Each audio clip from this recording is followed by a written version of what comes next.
대부분의 사람들은 사람의 박수갈채를 갈구합니다.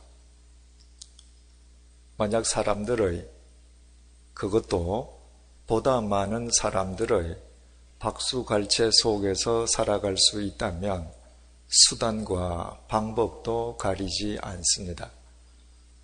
그리고 이왕이면 더 많은 사람으로부터 박수갈채를 받는 사람들을 더 좋아합니다.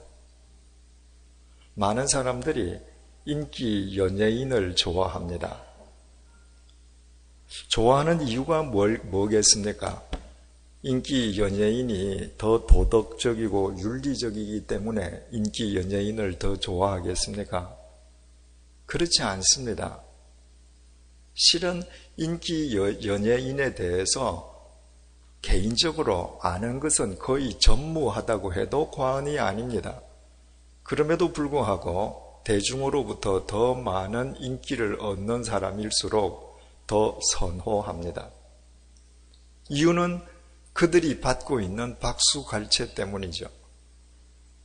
많은 사람으로부터 박수갈채를 받는 사람과 개인적인 관계를 맺으면 맺을수록 그 사람에게 가는 박수갈채를 마치 자기도 나누어 갖는 것처럼 착각하면서 사는 것입니다. 참된 그리스도인은 그와는 정반대의 사람이어야 합니다. 사람들에게 박수갈채를 받으려고 나팔을 불지 말거라. 사람들의 박수갈채를 받으려고 나팔을 부는 사람은 하나님 아버지로부터 상을 받지 못한다. 세상의 박수갈채를 받은 사람은 이미 세상의 상을 받았다. 다시 말씀드립니다. 이것은 제 말이 아니라 주님의 말씀입니다.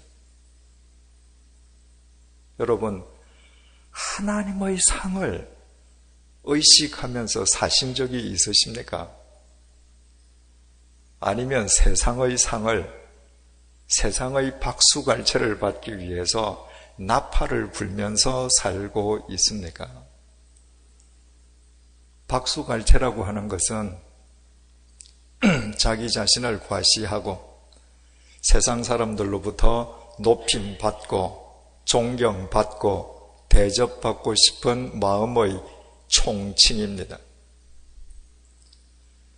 시기와 장소에 따라서는 조금씩 다르게 그 내용이 진화되었지만은 그리스도인이라고 하면 대부분의 사람이 알고 있는 우스갯 이야기 중에 이런 내용이 있죠.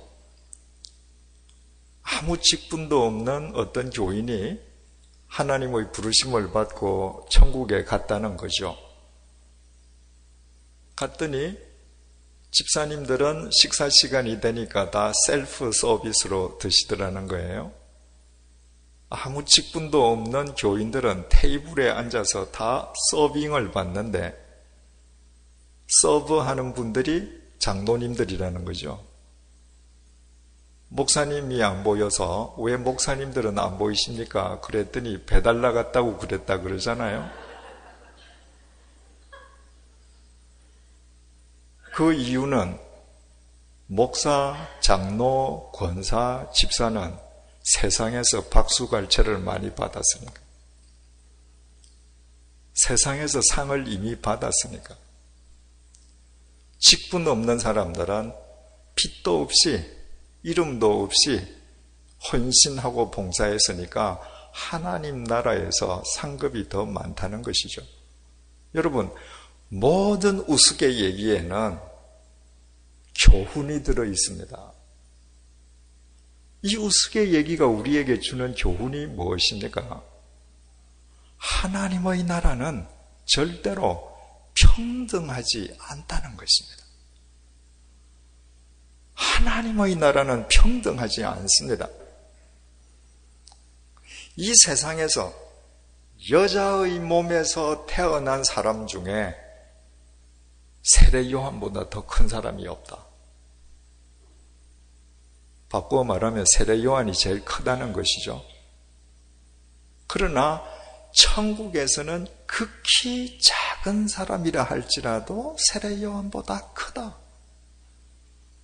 예수님께서 천국은 다 똑같은 곳, 평등한 곳이 아니라 큰 사람이 있고 작은 사람이 있다. 이렇게 말씀하신 거예요. 왜 세례 요한이 여자가 낳은 모든 사람 중에서 가장 큰 사람이겠습니까? 세례 요한의 어머니 엘리사벳이 아이를 가졌는데 바로 세례 요한이었습니다. 6개월째가 되었을 때 그의 사촌 여동생인 마리아가 성령으로 예수님을 잉태했습니다. 마리아가 사촌 언니 엘리사벳을 만나러 갔죠. 그랬더니 사촌 언니 엘리사벳의 태 속에 있는 태아 6개월짜리 요한이 어머니의 태 속에서 바로 자기 어머니를 찾아온 마리아의 태 속에 방금 잉태된 예수 그리스도를 보고 성령으로 뛰어놀았습니다. 세상에 어느 여인의 아이치고 어머니의 태 속에서 성령으로 예수 그리스도를 알아보는 사람이 있었겠습니까? 로마 황제가 큰 사람이 아니라, 재벌이 큰 사람이 아니라 태 속에서 그리스도를 알아보았던 요한이 가장 큰 사람이다. 그런데 그 위대한 세례 요한이 천국에서는 왜 가장 작은 자가 되었겠습니까? 세례 요한은 광야에서 외치는 자의 소리였습니다.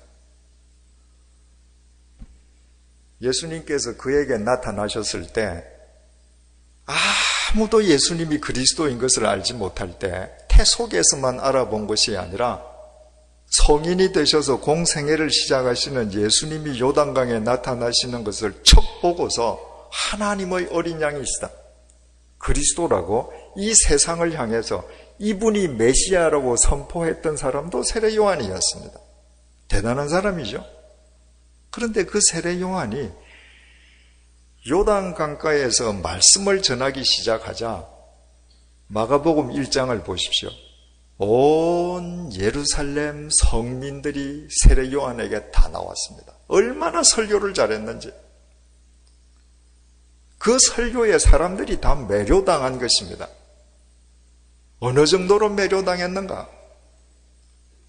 요한은 예수님을 보고 이분이 그리스도라고 선포했지만 요한의 설교를 들은 사람들은 요한이 메시아라고 생각했습니다.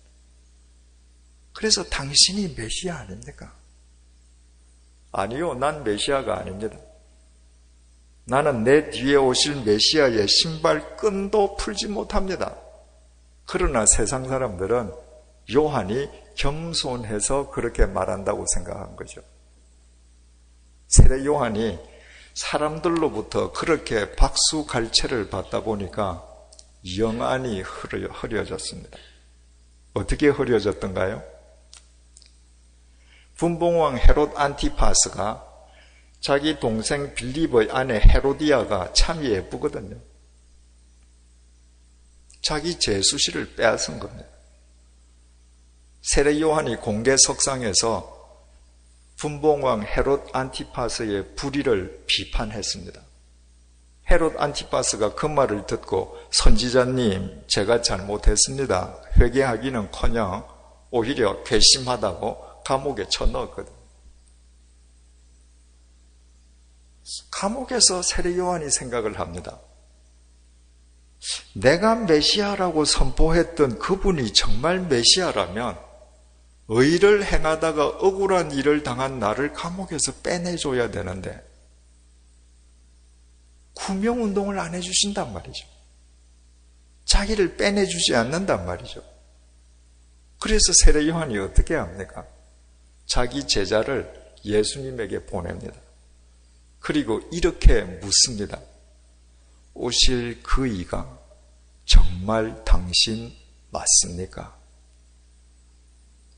태 속에서 예수를 알아보았던 세례 요한, 이 세상에서 예수님이 메시아라고 선포했던 첫 번째 선지자, 그 위대한 세례 요한이 사람들의 박수갈채 속에서 살다 보니까 예수님에게 자기 제자를 보내어서 당신이 진짜 예수 맞아요? 반문했습니다. 의심이 든 겁니다. 박수갈채는 이렇게 인간을 망칩니다. 그 박수갈채 속에서 그 밝던 영안이 어두워졌던 요한이기에 주님께서는 그런 요한이라면 천국에서 가장 작은 자가 될 수밖에 없다 말씀하신 것입니다. 중요한 사실은 예수님께서는 천국에서는 큰 자가 있고 작은 자가 있는 것처럼 결코 천국은 평등한 곳이 아니라는 것을 우리에게 일깨워 주셨다는 점입니다. 여러분, 구약 성경은 히브리 말로 기록되어 있지 않습니까? 그 구약 성경 속에 히브리어 단어가 8674개 등장합니다. 신약 성경은 헬라 말로 기록이 되어 있죠. 헬라어 단어가 5624개 등장합니다. 그 단어 수를 합치면 14,295 단어입니다. 여러분들이 일평생 살아가시는데 우리 한국인의 경우에 일평생에 몇 단어를 쓰시는지 아십니까? 대개 평균 한 사람이 300단어를 가지고 평생을 살아갑니다. 그만큼 우리의 어휘력이 부족한 거죠. 14,295 단어라면 우리가 생각할 수 있는 단어는 성경 속에 다 동원되었지 않겠습니까?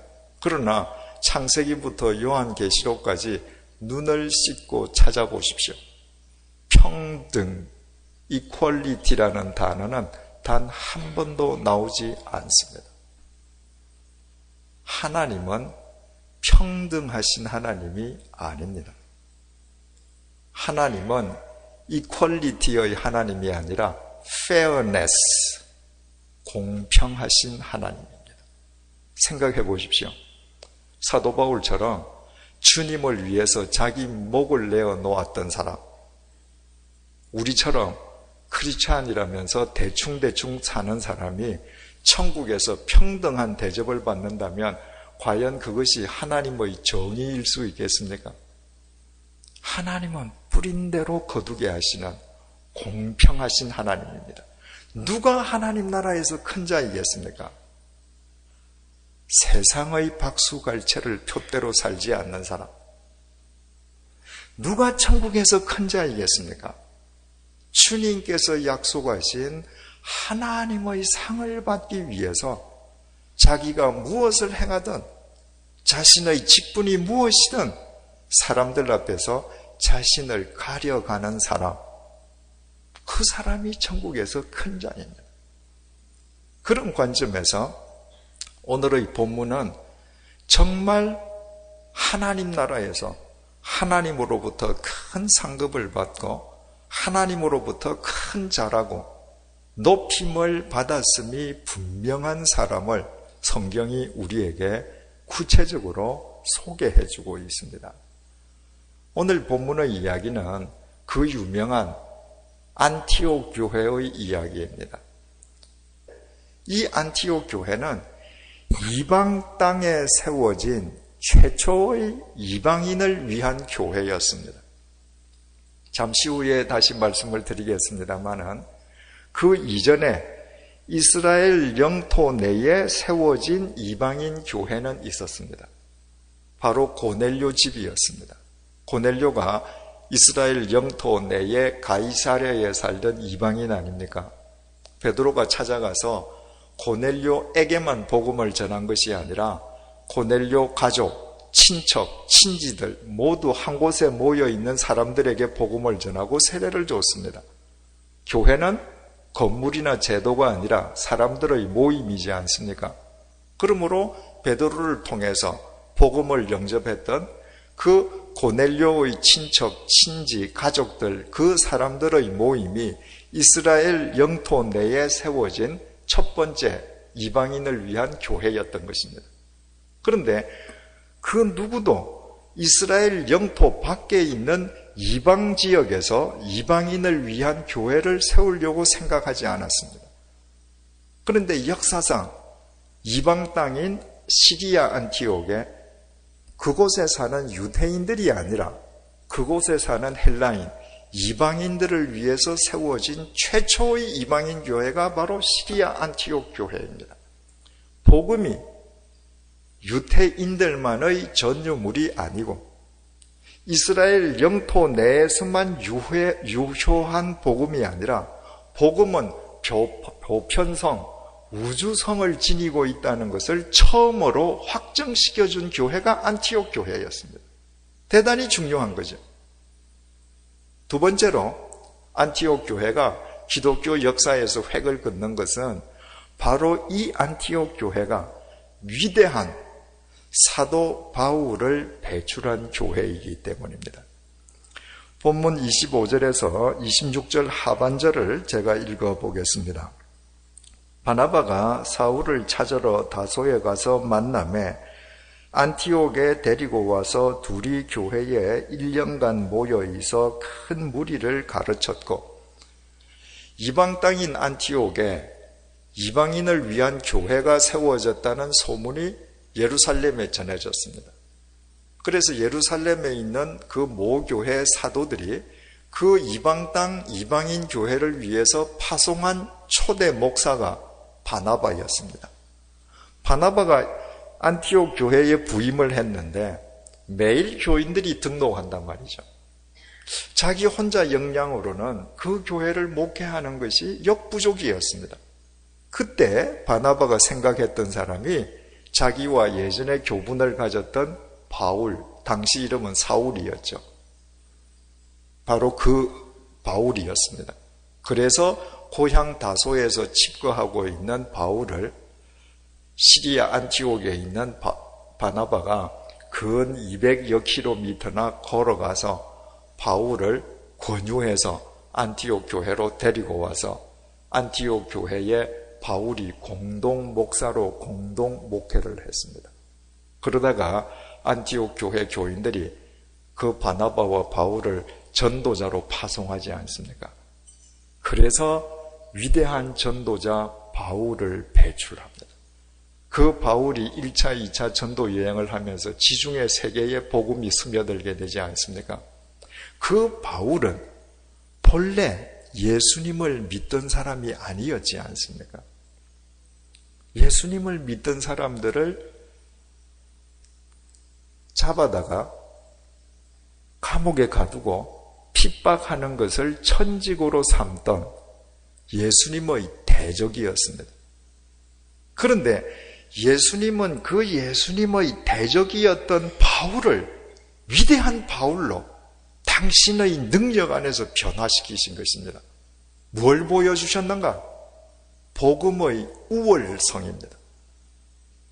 예수 그리스도의 복음이 들어가기만 하면 그 어떤 폭도도 예수 그리스도 안에서 위대한 전도자로 바뀌어질 수 있다는 것을 바울을 통해서 주님께서 보여주셨던 것입니다. 안티옥 교회가 세 번째로 기독교 역사에서 중요한 획을 긋는 교회였던 것은 바로 이 안티옥 교회에서부터 교인들이 세상 사람들로부터 그리스도인이라고 불리기 시작했기 때문입니다. 26절 하반절입니다. 제자들이 안티옥에서 비로소 그리스도인이라 일컬음을 받게 되었더라. 그 이전까지는 초대 교회가 생성되고 신앙 공동체가 곳곳에 세워지긴 했지만 어느 지역에서도 예수님을 믿는 사람들을 가리켜서 그리스도인, 예수쟁이라는 호칭은 사용되지 않았습니다. 그런데 안티옥에서부터 비로소 교인들이 그리스도인, 바꾸어 말하면 작은 그리스도, 그리스도를 쫓는 사람들이라고 공식적으로 호칭되기 시작한 것입니다. 무슨 의미이겠습니까? 안티옥 사람들이 볼 때 저 안티옥 교회를 이루고 있는 신앙 공동체 사람들은 자기들하고 다른 거예요. 자기들이 흉내낼 수 없는 삶을 사는 겁니다. 자기네들이 범접할 수 없는 사고방식을 지니고 있는 것입니다. 뭔가 자기네들이 우러러 볼만한 삶을 스스로 사는 사람들인 거예요. 그래서 자신들과 구별해서 그리스도인들이다 저 사람들은 라고 부르기 시작했습니다. 바로 복음의 특수성을 보여준 것이죠. 그러니까 안티옥 교회는 복음의 보편성과 우주성, 복음의 우월성, 복음의 특수성을 이 세상 속에서 입증해 준 최초의 교회였습니다. 얼마나 중요한 교회입니까? 이 안티옥 교회가 있었기 때문에 비로소 이 이방 땅인 미국 땅에 이방인인 한국인 여러분들을 위한 팰리세이드 장로교회도 2000년이 지나서 세워질 수 있었던 것입니다. 2000년 전에 안티옥 교회가 복음의 보편성, 복음의 우월성, 복음의 특수성을 이 세상의 역사 속에서 입증해 주지 않았더라면 이스라엘 영토 밖에 있는 이방인들을 위한 그 어떤 교회도 지금까지 존재하지 못할 것입니다. 그렇다면 질문이 생깁니다. 2000년 교회 역사에서 가장 중요한 획을 그었던 그 중요한 안티옥 교회라면 그 안티옥 교회를 세운 사람들은 얼마나 위대한 사람들일까?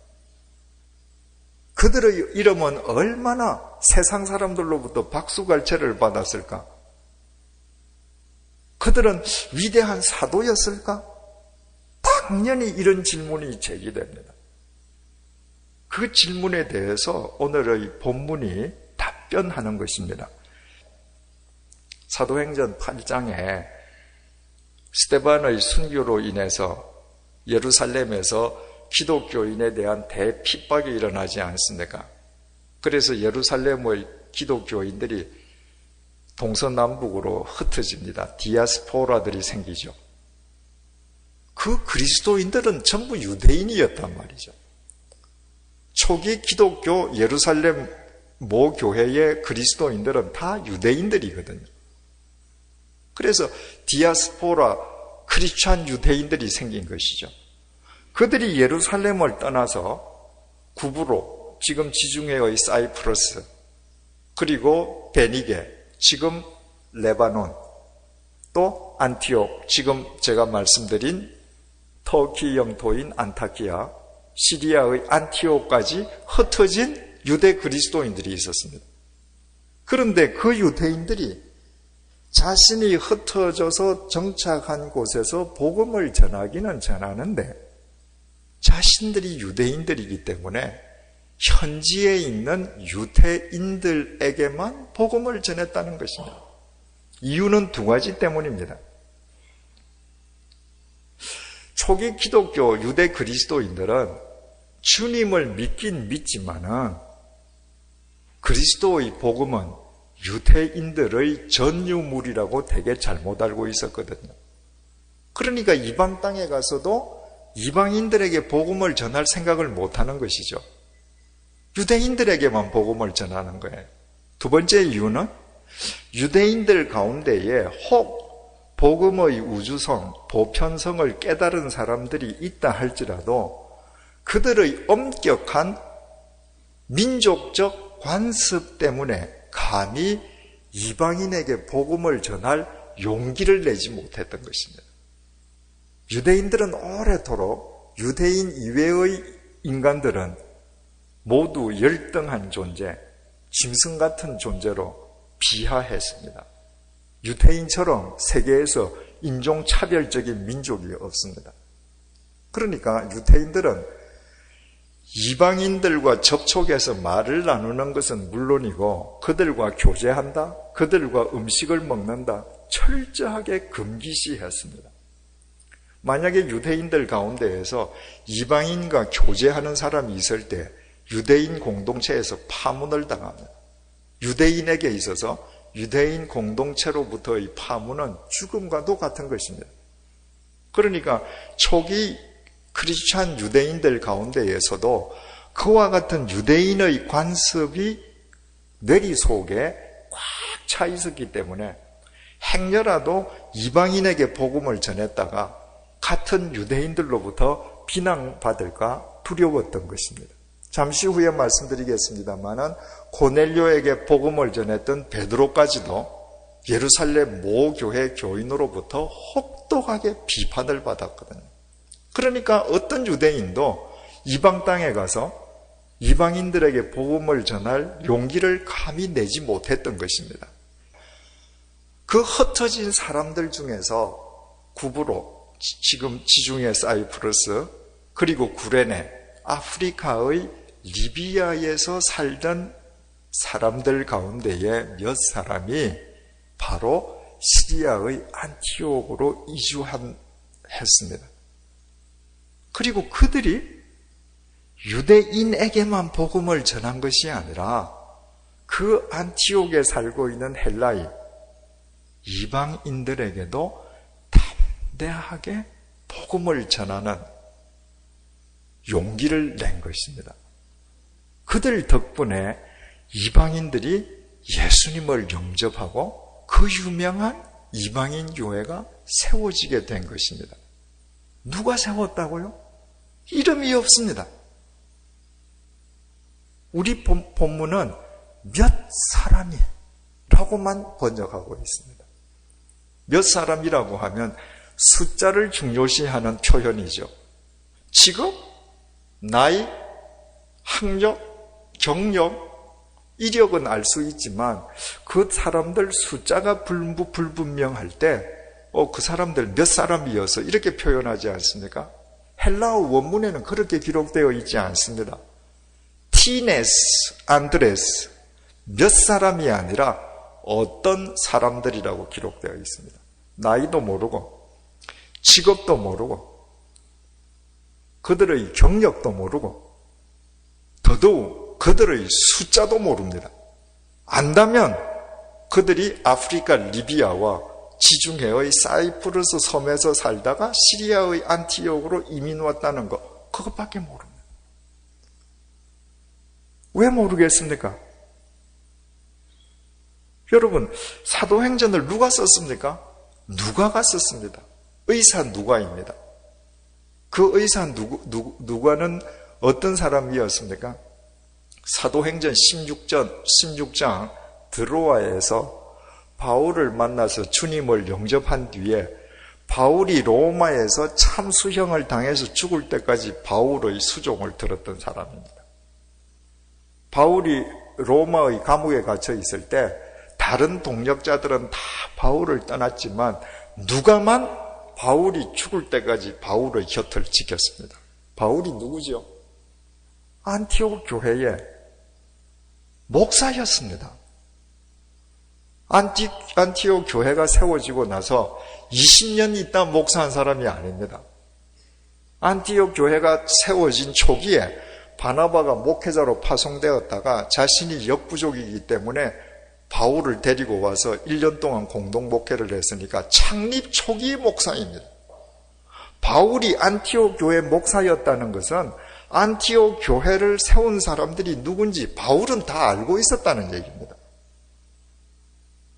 바울이 알고 있었다는 것은 사도행전을 기록한 누가도 바울로부터 들어서 다 알고 있었다는 얘기입니다. 그런데 누가는 본문을 기록하면서 모든 내용을 기록할 때 누가는 의사였기 때문에 과학적으로, 분석적으로, 구체적으로 기록을 합니다. 그런데 본문에서만 그 위대한 안티옥 교회, 그 유명한 안티옥 교회, 그 중요한 안티옥 교회를 창립한 사람들을 티네스 안드레스, 어떤 사람이라고 익명으로 처리했습니다. 이유가 뭐겠습니까? 그 어떤 사람들이 자기 자신들을 가리는 사람들이었기 때문입니다. 자기를 드러내지 않는 사람들이었기 때문입니다. 그들의 중심, 그들의 마음을 높이 산 바울이 그 사실을 누가에게 알려주었고, 누가가 사도행전을 쓰면서 그들이 하나님 나라에서 받을 상급을 위해서 그들을 티네스, 안드레스, 어떤 사람들이라고만 표기해 준 것입니다. 바울이 고넬료 집으로 가서 고넬료 집안 사람들에게 복음을 전해서 그 결과로 이스라엘 영토 내에 있는 가이사라에 최초로 이방인 가정교회가 세워졌다는 이야기입니다. 여러분, 그러면 한번 생각을 해보십시다. 베드로는 예수님의 수제자로 불리지 않습니까? 그가 고넬료, 이방인 고넬료 집에 가서 복음을 전했던 것은 자의가 아니었습니다. 본인은 이방인에게는 복음을 전하면 안 된다고 생각을 하고 있던 사람인데, 성령님의 강권적인 역사 속에서 고넬료 집을 찾아가서 복음을 전했거든요. 그래서 이스라엘 영토 내에서 가이사랴에 있는 고넬료 집안 사람들에게 복음을 전함으로 이스라엘 영토 내에 최초의 이방인 교회를 세우는 주님의 손과 발이 되는 영광을 입었습니다. 그런 베드로라면 당연히 이스라엘 경계를 넘어서서 이방 땅에 가서 이방인 최초의 교회를 세우는 하나님의 손발로 사용되는 영광도 베드로가 입어야 되지 않겠습니까? 생각만 조금 하면 이방인은 복음과 무관하다고 생각했는데 주님께서 저렇게 고넬료 일가족도 다 구원하시는구나. 그러면 이스라엘 경계를 넘어서서 이방 땅으로 가야 되지 않겠습니까? 그런데 바울은 고넬료 집에서 그냥 예루살렘으로 돌아갑니다. 바울이 이방 땅에 최초의 이방인 교회를 세울 수 있는 기회를 상실했던 것은 이번이 처음이 아닙니다. 사도행전 8장에서도 마찬가지입니다. 스데반의 환란으로 인해서 많은 그리스도인들이 동서남북으로 흩어지지 않았습니까? 그 가운데에서 사도가 아닌 빌립 집사가 사마리아에 가서 복음을 전했습니다. 사마리아 사람들은 같은 유대인이지만 이방인의 피가 섞였다고 해서 정통 유대인들이 짐승으로 취급하던 존재들이거든요. 그러니까 사도 가운데 누구도 사마리아인도 복음을 받아들일 수 있다는 것을 감히 생각하지 못했습니다. 그런데 빌립 집사가 가서 복음을 전했더니 사마리아 사람들이 복음을 영접하고 회개한단 말이죠. 그 소문이 예루살렘 모 교회로 전해졌습니다. 그때 예루살렘 모 교회가 회의를 열어서 저 예수님을 영접한 사마리아 사람들을 위해서 누구를 파송할 것인가 결정한 끝에 파송된 사람이 베드로와 요한이었습니다. 그래서 베드로와 요한이 사마리아를 가보니까 진짜 빌립으로부터 복음을 받아들인 사람들이 주님을 영접하고 그리스도인들이 되어 있거든요. 베드로가 그들의 머리 위에 일일이 안수를 하니까 성령님께서 그들에게 임했습니다. 세례도 줬습니다. 여러분, 예수님께서 부활하시고 승천하실 때 제자들에게 남기신 마지막 명령이 뭔지 우리 알지 않습니까? 그 명령은 우리를 향한 명령이기도 하기에 우리는 그 명령을 가리켜서 주님의 지상 최후의 명령이라 부르지 않습니까? 사도행전 1장 8절 내용입니다. 오직 성령이 너희에게 임하시면 너희가 권능을 받고 예루살렘과 온 유대와 사마리아와 땅끝까지 이르러 내 증인이 되리라. 헬라어 문법에서 되리라는 미래형은 명령형입니다. 너희들은 반드시 되어야 된다는 것입니다. 무엇이? 내 증인이. 어떤 증인이?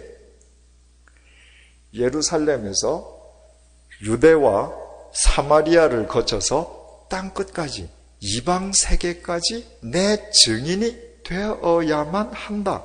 이것이 주님의 마지막 명령이었습니다. 그런데 사도행전 8장에서 지금 베드로가 어디가 있습니까? 예루살렘에서 유대 땅을 거쳐서 사마리아에 가 있습니다. 그렇다면 베드로는 당연히 주님의 명령을 생각해야죠. 예수님께서 예루살렘에서 유다를 거쳐서 사마리아 그리고 땅끝까지 가라 하셨는데 내가 지금 사마리아에 와 있구나. 이 경계만 건너면 베니게, 레바논이고 안티옥이고 내가 이방 세계에 가서 전해야 되겠다. 베드로는 그 생각을 못했습니다. 그래서 사마리아 사람들에게 가서 세례를 주고 사도행전 8장에서도 베드로는 예루살렘으로 되돌아가 버렸습니다. 사도행전 10장에서는 예루살렘 경계 내, 영토 내에서 이방인 고넬료 식구에게 복음을 전하지 않았습니까? 그렇다면 베드로는 주님 안에서 사도행전 8장 사마리아의 경험과 사도행전 10장 가이사랴 고넬료 집의 경험을 합쳐서 내가 사도행전 8장 때는 땅끝으로 넘어갈 생각을 못했는데 이제야말로 땅끝으로 가서 이방세계로 가서 이방인에게 직접 복음을 전해야 할 때가 되었구나 생각해야 되지 않겠습니까? 베드로는 두 번 다 그 생각을 못했습니다. 결국 세상적인 관점으로 표현한다면 그것이 배운 것 없는 무식한 갈릴리 어부 베드로의 한계였습니다. 기회가 주어졌는데 알지 못한 거예요. 여러분, 베드로는 주님의 수제자라고 불리지 않습니까? 그런데 수제자로 불리는 사람이 두 번의 기회가 있었음에도 불구하고 그 두 번의 기회를 깨닫지 못해서 전혀 이름도 밝히지 않는 익명의 평신도들에게 이방 땅 최초의 이방인 교회를 세우는 영광을 상실당했다 라고 하는 것은 세상의 관점에서 보자면 주님의 수제자 베드로에게는 그보다 더 큰 수치, 모독이 있을 수 없습니다. 확실히 이방 땅 최초의 이방인 교회를 세우는 기회를 무산시키고 그 영광을 다른 평신도에게 빼앗겼다는 것은 세상의 관점으로는 수치입니다. 모독입니다. 중요한 것은 세상의 관점, 인간들의 평가가 아니라 주님의 평가입니다. 주님께서 이 사건, 베드로의 그 행위를 어떻게 보시고 어떻게 당신의 말씀에 베드로를 기록되게 하셨느냐는 것입니다. 19절은 분명히 우리말로 그때에 라고 시기를 가리키는 부사로 시작됩니다. 그러나 이 번역은 적절한 번역이 아닙니다. 헬라어 원문을 보면 확실히 라는 의미의 man, 그러므로 라는 의미의 운, man 운이라고 기록되어 있습니다. man 운을 우리 성경은 그때에 라고 번역을 해서 앞뒤의 사건의 동시성을 나타내는 것처럼 되어 있습니다. 그런데 man 운을 그대로 번역하면 확실하건대 그러므로 라는 뜻입니다. 동시성을 나타내는 말이 아니라 앞의 사건이, 이 단어의 앞의 사건이 있었기에 그 사건의 필연적인 결과로 뒷 사건이 수반되었다는 것입니다. 자기를 가리는 겸손한 그리스도인들이 안티옥에 가서 기독교 역사에서 가장 중요한 획을 긋는 이방인 최초의 이방인 교회를 세우게 된 것은 바로 맨운 이 단어 앞에 나오는 사건의 필연적인 결과로 이루어진 일이라는 것입니다. 그러면 이 앞에 있었던 사건이 무엇인가? 아까 말씀드렸듯이 베드로가 가이사랴에 있는 이방인 고넬료 집을 찾아가서 그 이방인들에게 복음을 전한 것입니다. 그 복음을 전한 것 때문에 예루살렘으로 되돌아간 베드로는 바로 예루살렘 초대교회, 예루살렘 모교회죠. 거기에는 사도들도 있습니다. 그리고 초대교회에 쟁쟁한 지도자들이 있습니다. 그들로부터 혹독한 비판을 받았습니다. 비판 정도가 아니라 헬라어 원문을 보면 비난을 당했습니다. 이유는 유대인으로서 이방인에게 가서 복음을 전했다는 것입니다. 그래서 그 비난 앞에서 베드로가 해명합니다. 내가 욥바 무두장이 집 옥상에서 기도를 드렸습니다. 그런데 하늘에서 환상 중에 보자기가 내려왔는데 그 중에 그 보자기 속에 제가 부정하게 생각하는 짐승들이 있었습니다. 주님께서 그걸 저더러 먹으라고 하셨습니다. 주님, 저는 이런 부정한 거 못 먹습니다. 그랬더니 주님께서 내가 깨끗하게 한 것을 속되다 하지 말라 말씀하셨습니다.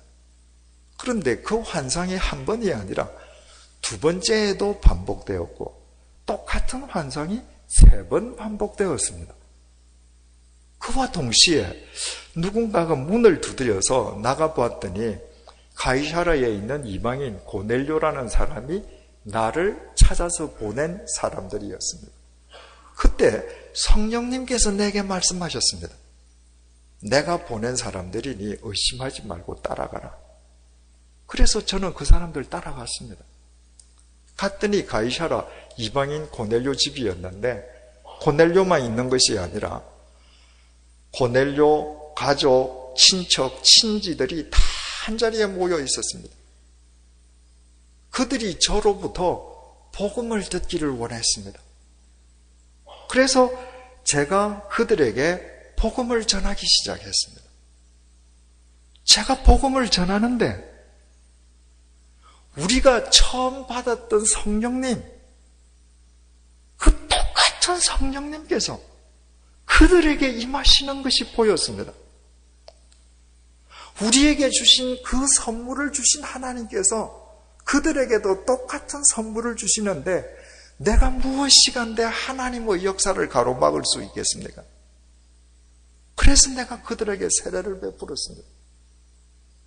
베드로가 자기에게 있었던 고넬료에게 복음을 전하지 않을 수 없었던 성령님의 역사를 그대로 설명했습니다.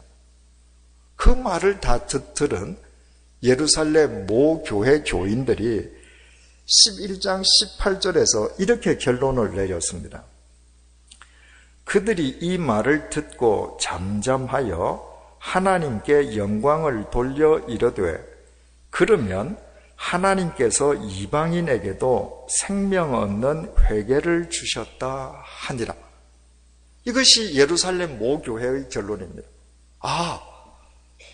베드로가 주님께로부터 쓰임받은 그 구원의 역사의 이야기를 들으니까 복음은 우리 유대 그리스도인들만의 전유물이 아니구나. 주님께서 이방인에게도 회개의 은혜를 주셨구나. 주님의 구원의 섭리 속에는 이방인도 포함되어 있구나. 그렇게 예루살렘 교회가 결론을 맺었습니다. 그 필연적인 결과로 오늘 본문의 일이 있게 되었다는 것입니다. 무슨 의미이겠습니까? 예루살렘 모교회에 가서 바울이 증언한 바에 의해서 예루살렘 모교회가 이방인에게도 구원의 문이 열렸다고 결정되었다는 소문이 사방으로 퍼지지 않았겠습니까? 그 소문을 들은 유대 그리스도인들 가운데에서도 선뜻 용기를 내지 못한 유대 그리스도인들은 가는 도시마다 유대인들에게만 복음을 전했습니다. 그러나 예루살렘 모교회가 구원은 이방인에게도 열려 있다고 결정했다는 사실을 전해드린 유대 그리스도인들 가운데에 용기 있는 그리스도인들 티네스, 안드레스, 어떤 사람들이 시리아의 안티옥으로 가서 이방인들에게 복음을 전함으로써 최초의 이방인 교회가 세워지게 되었다는 것입니다. 바꾸어 말씀드리면 오늘 본문은 베드로는 무식한 어부여서 주어진 기회를 2번이나 상실했다고 우리에게 증언하는 것이 아니라, 비록 베드로는 무식한 어부 출신이어서 한계가 있을 수밖에 없었지만 자기 한계 내에서 최선을 다했던 베드로 덕분에 겸손한 티네스, 안드레스, 어떤 사람들에 의해서 그 역사적인 안티옥 교회가 세워지게 되었고, 그 결과 위대한 사도 바울이 배출되게 되었다고 오늘 본문이 우리에게 보여주는 것입니다. 바꾸어 말하면 무식한 사도 바울이 없었더라면 안티옥 교회도 사도 바울도 존재하지 않았을 것이고, 당연히 이방 땅에 사는 이방인인 우리에게도 복음의 기회가 아직 전해지지 않았을 수도 있다는 것입니다. 주님께서는 이처럼 베드로, 안티옥 교회를 세운 겸손한 그리스도인들, 그 교회가 배출한 위대한 사도 바울을 똑같이 평가하시기 때문에 바로 복음의 세계성을, 지중해 세계를 다니면서 입증한 그 사도 바울에 의해서 베드로 역시도 그가 전한 복음이 이스라엘이라는 운물 속에 갇혀 있지 않고 온 세계로 퍼져나가게 된 것이었습니다. 인간의 외적 발육을 성장이라고 합니다. 그에 반해서 인간의 내적 발육은 성숙이라고 합니다. 외적 발육인 성장에는 한계가 있습니다. 20대까지 육체가 성장하다가 30대에 접어들면서 정체 상태를 이루다가 이제 그 이후부터는 점점 쇠퇴하는 거죠. 그러나 내적 발육인 성숙에는 이 세상이 다하는 날까지 끝이 없습니다. 성숙을 추구하는 사람은 성숙뿐만이 아니라 계속 성숙해지다가 원숙의 경지에까지 들어가게 되는 것입니다. 우리가 추구하는 것은 성장이 아니라 성숙입니다. 우리의 목적은 겉사람의 자람이 아니고 속사람의 자람이기 때문입니다. 그래서 우리의 믿음은 날이 갈수록 성숙해져 가야 합니다. 우리의 믿음이 성숙해져 간다는 것을 다른 말로 표현하면 날마다 참되고 신실하게 변화되어 가는 것을 의미합니다. 우리가 날마다 참되고 신실한 그리스도인 교회를 이루어가기 위해서 오늘 본문이 우리에게 주는 중요한 3가지 교훈이 있습니다. 하나님께서 요구하시는 사람들은 최고의 사람들이 아니라 최선의 사람들이라는 것입니다. 방금 말씀드린 것처럼 베드로는 무식한 갈릴리 어부였습니다. 안티옥 교회를 세우고 자기의 이름을 가려서 하나님 나라에서 큰 상을 받았을 것이 분명한 티네스, 안드레스, 그 어떤 몇 사람들, 아까도 말씀드렸듯이 아프리카 구레네, 지중해의 사이프러스로 이주했다가 거기서도 뭔가 뿌리를 내리지 못하고 시리아 안티옥으로 다시 이주해 간 사람들입니다.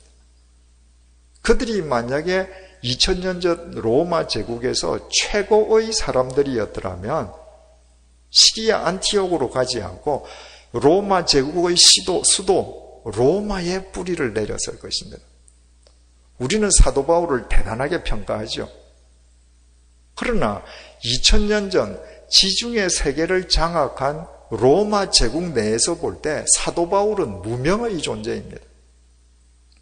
최고의 존재가 결코 아니었습니다. 사도 바울은 단지 무식한 베드로에 비할 때 석학이라 불릴 정도의 지성을 갖추고 있었던 사람입니다. 상대적으로 뛰어난 사람이지 그 당시 로마 제국에서 결코 최고의 반열에 이르지 못한 사람입니다. 그런데도 주님께서는 그 무식한 갈릴리 어부, 그 변방의 베드로, 그리고 외국 이방인 땅으로 이주를 거듭한 그 겸손한 몇몇 그리스도인들이 최선을 다할 때 그들을 세계의 역사를 변화시키는 당신의 도구로 쓰신 것입니다. 모든 문제는 그리스도인들이 세상 사람들과 똑같이 최고가 되려는 데서 파생됩니다.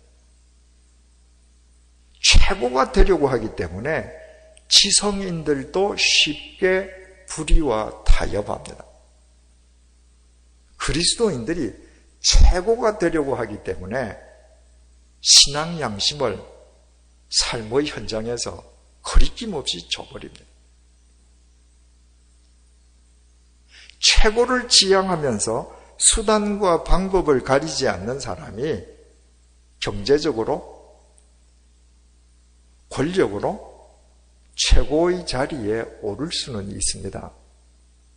그러나 그들은 본문의 베드로나 티네스 안드레스나 바울처럼 절대로 주님의 도구로 쓰임받지 못합니다. 최고라고 하는 것이, 최고를 추구한다는 것이 욕망의 산물이기 때문입니다. 하나님은 우리를 상대적으로 평가하시지 않습니다. 우리가 한계가 있음에도 불구하고 우리 한 사람 한 사람을 절대적으로 평가하시는 분이십니다. 그래서 우리가 주님에게 우리의 한계 내에서 최선을 다할 때 나는 보잘것없지만 주님께서는 나를 들어서 한 시대를 새롭게 하시는 것입니다.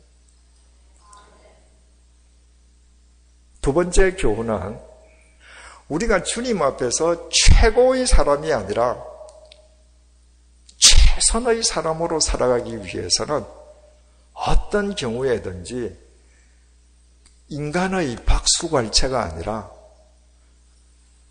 저곳에서 하나님께로부터 받을 하나님의 상을 목표로 하고 소망하는 사람들이 되어야 한다는 것입니다. 최고를 지향한다는 것이 다 박수갈채를 지향하는 것이거든요. 여러분, 박수갈채가 뭡니까?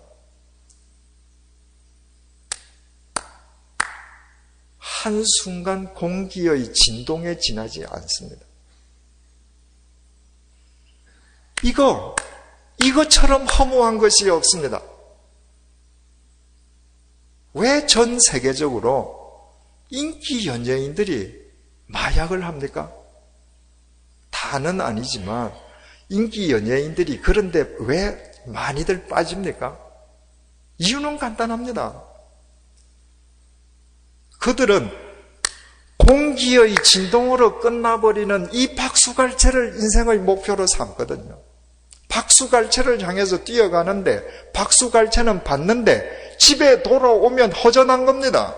허무한 겁니다. 채워지지 않는 겁니다. 그 공허함을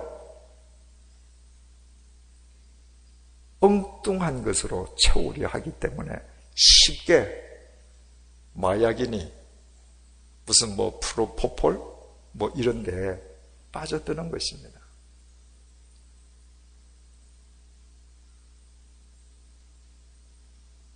저는 제 얘기를 잠시 드리는 것을 양해해 주십시오. 대학교 다닐 때 저는 프랑스 말을 전공했는데 프랑스어로 하는 연극에 출연한 적이 있습니다. 우리말 연극도 쉽지 않은데 프랑스 말로 연극을 하려고 하면 1년 동안 연습해야 합니다. 매일 학과가 끝나면 그 출연할 사람들이 모여서 그 대본을 읽고 외우고, 왜냐하면 그 연극이 한 1시간 반 이상을 했거든요. 그리고 연출자 선생님으로부터 그것도 지도를 받고, 남산에 있는 드라마 센터, 지금은 무슨 학교로 바뀌었죠. 그 드라마 센터에서 사흘 공연을 했습니다. 마지막 사흘째 밤 공연이 끝났습니다. 분장실로 들어가서 제 얼굴에 발라져 있는 도랑 화장을 다 콜드크림으로 지웠습니다. 그 순간에 갑자기 허무함과 공허함이 저를 사로잡았습니다. 이 짧은 사흘 6번의 공연을 위해서 내가 지난 1년 동안 그렇게 애를 썼던가? 이 6번의 박수갈채를 위해서 내가 그렇게 에너지를 소모했던가? 인간의 박수갈채가 얼마나 공허한지 20대 때 주님께서 저로 하여금 깨닫게 해주셨습니다. 인간의 박수갈채를 표대로 삼지 않는다는 것은 인간의 모함도 핍박도 능히 굴하지 않고 이긴다는 것을 의미합니다. 많은 사람들이 이야기합니다. 오늘날 그리스도인들에게 핍박의 시대는 지났다고요? 그렇습니까? 오늘날 그리스도인에게 핍박의 시대가 지났다고 말하는 사람이 있다면 그분들은 단 한 번도 예수님의 말씀대로 자기 삶의 현장에서 살려 하지 않았던 사람입니다. 여전히 세상은 어둡습니다. 이 세상은 여전히 죄성으로 가득 차 있습니다. 내가 내 삶의 현장에서 신앙 양심을 따라서 살려고 하면 내 주위에 있는 사람들이 나에게 돌을 던집니다. 목사가 주님을 쫓아 따라 살아가려고 하면 목사들이 돌을 던집니다. 교회가 주님의 뜻을 쫓아 살려고 하면 이웃 교회가 돌을 던집니다. 핍박의 시대는 주님 오시는 날까지 절대 멈추지 않습니다. 여러분, 2000년 전 성경의 이야기는 성경이 완전히 쓰여지는 것으로 해서 종결되지 않았습니다. 성경 집필은 끝났지만 성경 속에 있는 내용은 오늘 이 시대 역사 속에서도 고스란히 반복되고 있고 주님 오시는 날까지 그대로 되풀이될 것입니다. 많은 그리스도인들은 넓은 문을 향해 걸어갈 것이고 좁은 문을 향해서 걷는 사람들은 항상 주위로부터 핍박받고 모함받을 수 있지만 결국 주님께서는 좁은 문으로 향하는 사람들을 쓰십니다. 그들을 통해서 시대를 바꾸십니다. 그 속에서 박수갈채에 현혹되지 않고 사람들의 모함에 굴하지 않고 살아갈 수 있는 길은 단 하나의 길밖에 없습니다. 주님의 상 주심을 내가 표대로 삼는 것입니다. 여러분들께서 하나님께서 약속하시는 하나님의 상 주심을 여러분들의 인생의 목표로 삼지 않으시면 여러분들의 삶의 현장이 어디이시든지 간에 여러분의 삶의 현장에서 복음 말씀대로 신앙의 양심을 쫓아 결코 살 수 없습니다. 바울이 자기 목까지 내어놓은 것은 세상의 영광을 구함이 아니라 박수갈채에 현혹됨이 아니라 세상의 핍박에 굴함이 아니라 상 주시는 주님을 믿었기 때문입니다. 세 번째로 그리스도인들이 주님의 상 주심을 믿는다고 하는 것은 바로 주님의 심판을 믿는 것입니다.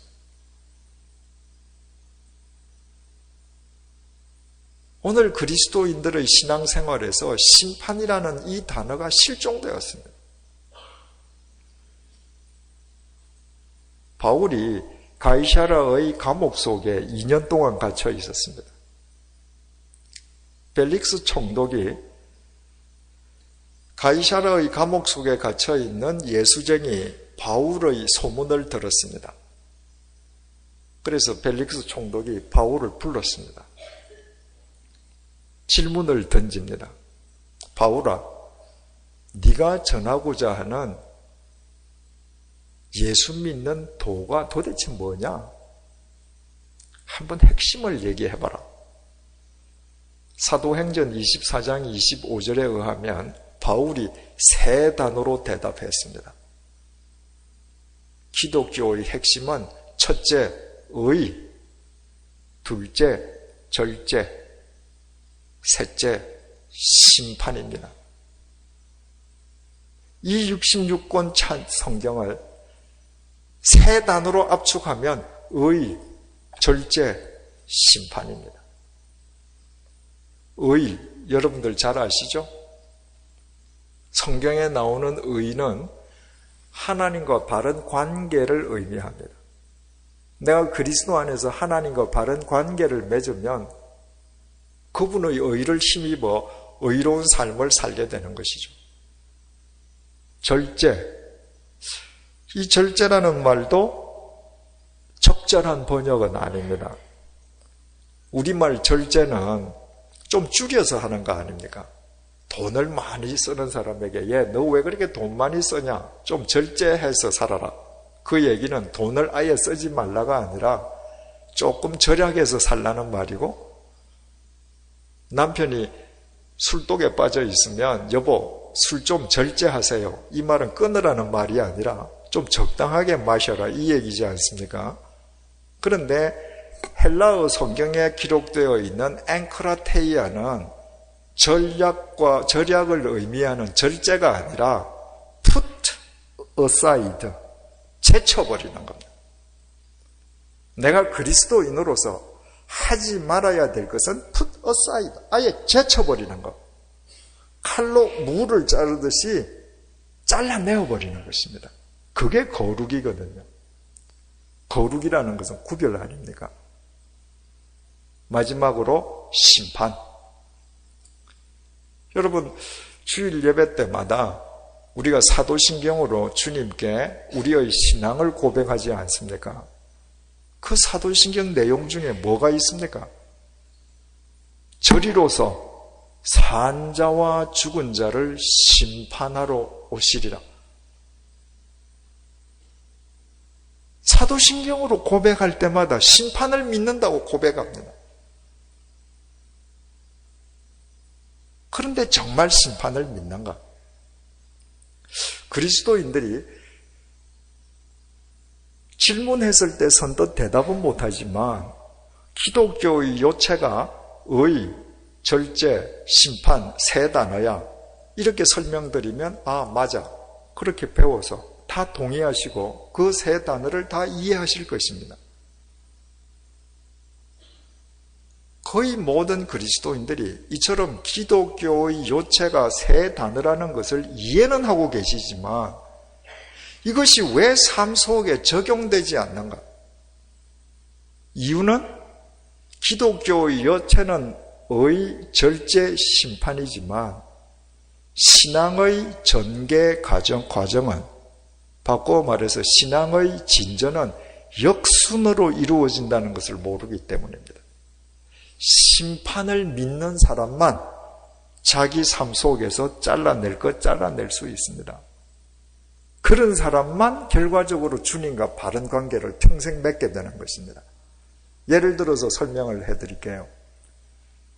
학교 학생들이 있는데 한 학교에 학생이 1000명이 있다고 하십시다.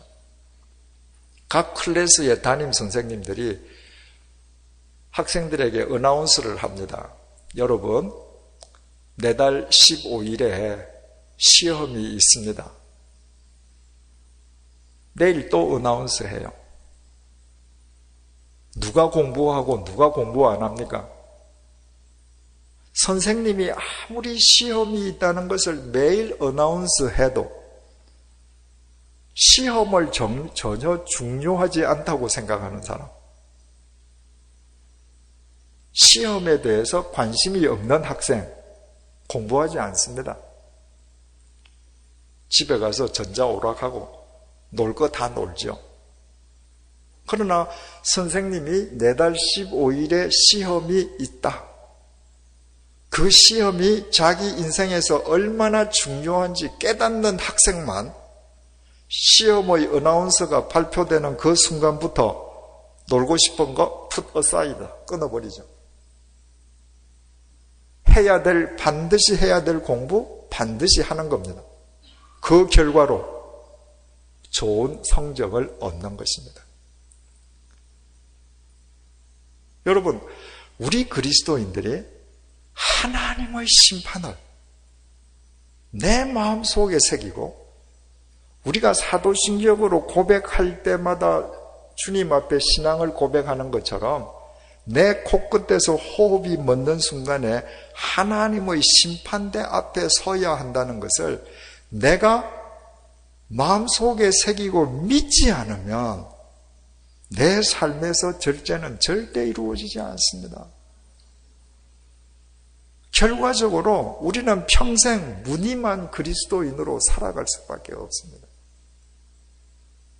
하나님의 심판이 믿지 않는 사람에게는 영원한 멸망을 의미하지만 주님 안에서 구원받은 그리스도인에게 하나님의 심판은 마태복음 25장 탈란트 비유를 통해서 주님께서 우리에게 일깨워 주시듯이 하나님의 샘하심, 하나님의 상주심이십니다. 하나님은 당신이 우리에게 주신 생명이라는 달란트, 시간이라는 달란트, 능력이라는 달란트, 물질이라는 달란트, 가족이라는 달란트, 사회 집이라는 달란트, 이 단어를 어떻게 썼는지 반드시 하나님께서는 셈하십니다. 그리고 당신의 셈하심에 의해서 우리에게 상 주시는 분이십니다. 히브리서 11장 6절이 우리에게 중요한 사실을 일깨워 주지 않습니까? 믿음이 없이는 하나님을 기쁘시게 못하나니. 하나님과 우리의 관계는 믿음 속에서 이루어지죠. 믿음이 없다면 하나님과 우리 관계는 형성되지 않습니다. 내 믿음이 깊을수록 하나님을 더 기쁘시게 해드리는 것이죠. 근데 믿음이 뭔가?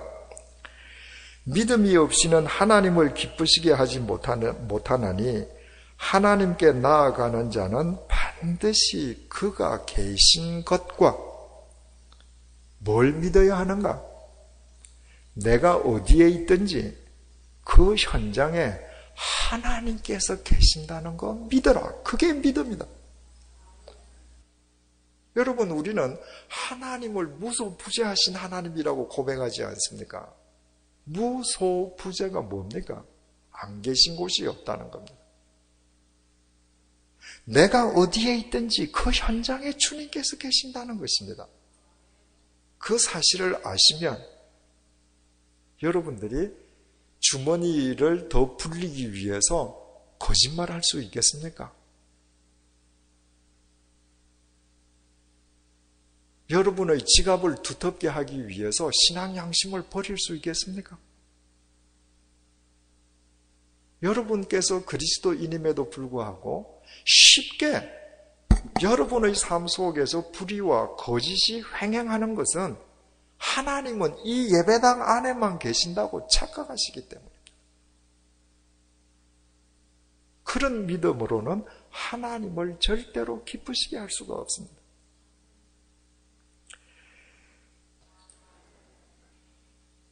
호주와 하와이 사이에 나우루라고 하는 조그만 섬이 있습니다. 우연한 나라인데 그 섬이 얼마나 작은가 하면 21평방킬로미터에 지나지 않습니다. 21평방킬로미터라고 하면 울릉도의 3분의 1입니다. 대단히 작죠? 그 나라의 인구는 10,000명입니다.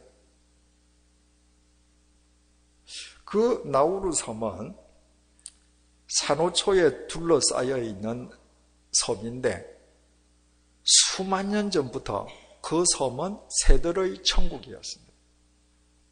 그래서 새들이 그 섬에 살면서 계속 새가 똥을 싸서 그 똥으로 뒤덮였는데 이 똥이 그 산호층들과 합쳐지면서 화학적 작용을 이루어서 인광석으로 변했습니다.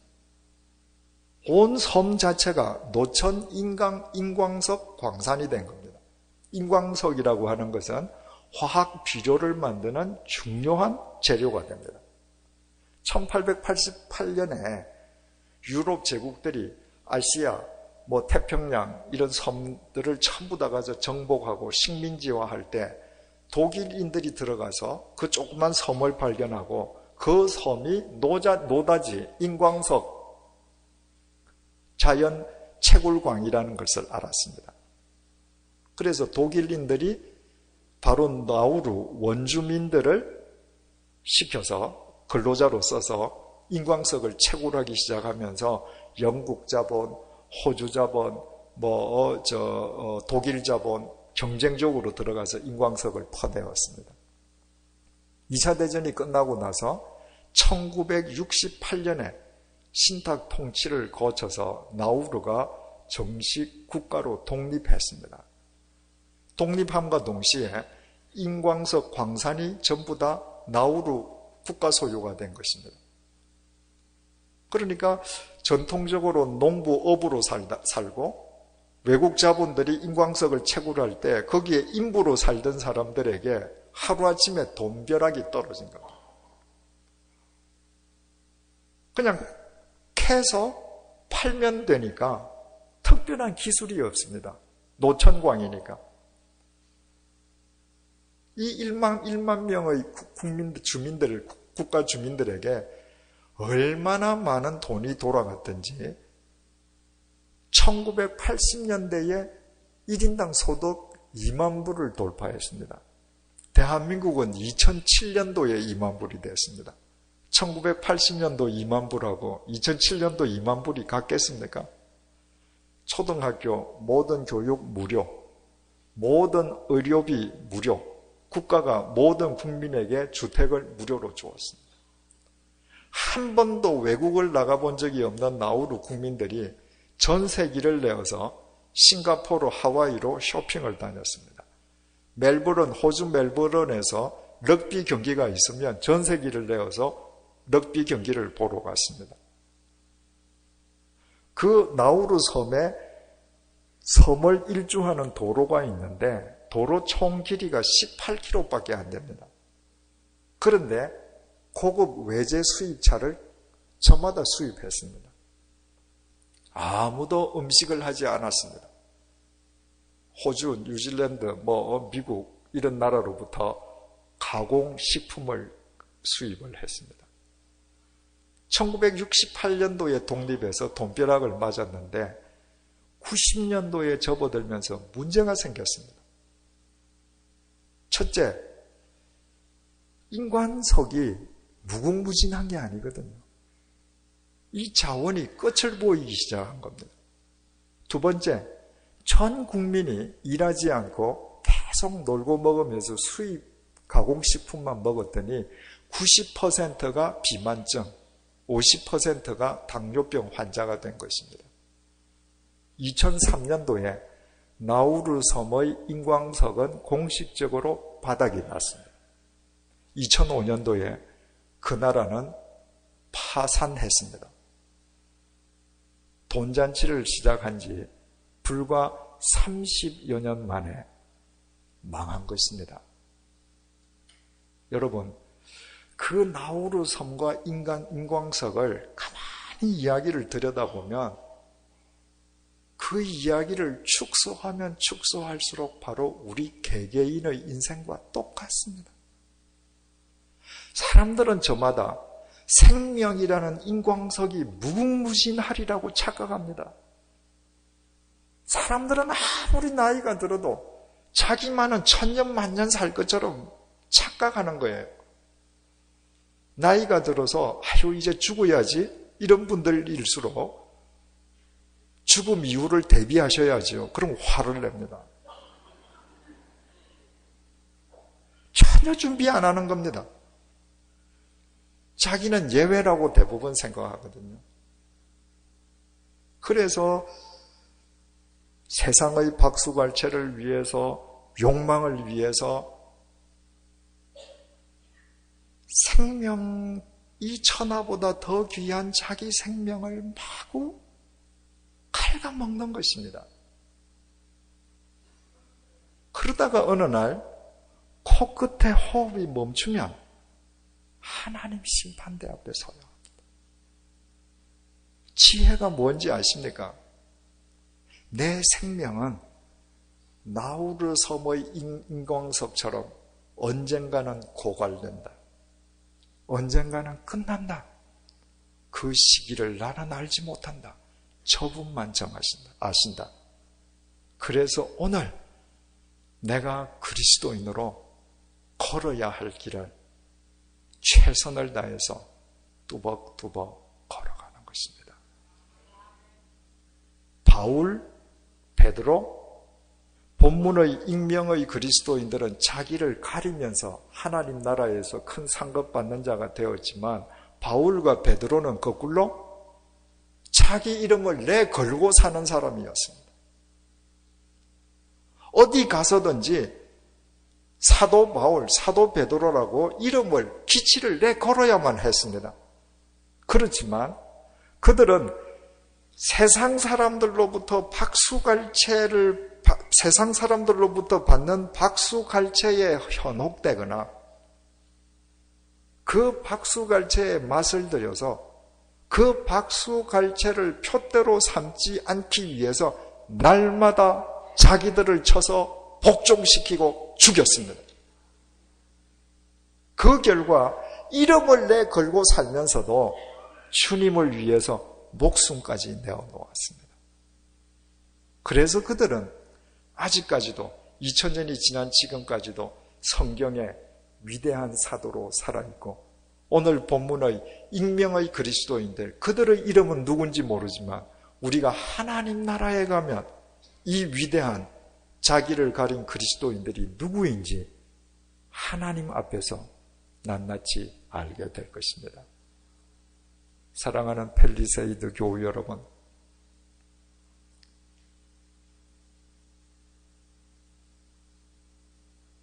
예전에 비해서 교인이 작아졌다고 절망하거나 한탄하지 마십시오.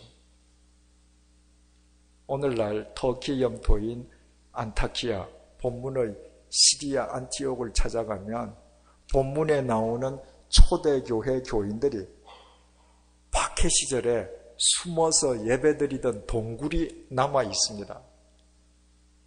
그 동굴에 들어가면 아무리 사람이 많이 앉아도 100명이 못 앉습니다. 고린도 교회, 에베소 교회, 갈라디아 교회, 성경에 등장하는 모든 교회들 펠리세이드 교회보다 작습니다. 모든 교회 당시에 가정교회들입니다. 펠리세이드 교회가 예전에 비해서 아무리 숫자가 작다 할지라도 성경에 등장하는 그 어떤 교회보다도 교인 수가 더 많습니다. 여러분들이 세상의 평가, 세상의 박수갈채, 세상의 관점이 아니라 오직 하나님의 평가, 하나님의 세마심, 하나님의 심판, 하나님의 상 주심을 여러분들의 표대로 삼고 여러분들이 이 시대의 참되고 신실한 그리스도인으로 살아가신다면 지금 교우님들만으로도 주님께서는 여러분들을 통해서 반드시 이 시대에 당신의 섭리를 이루십니다. 왜냐하면 우리 주님은 시간과 공간을 초월하시는 전능하신 주님이시기 때문입니다. 기도하시겠습니다.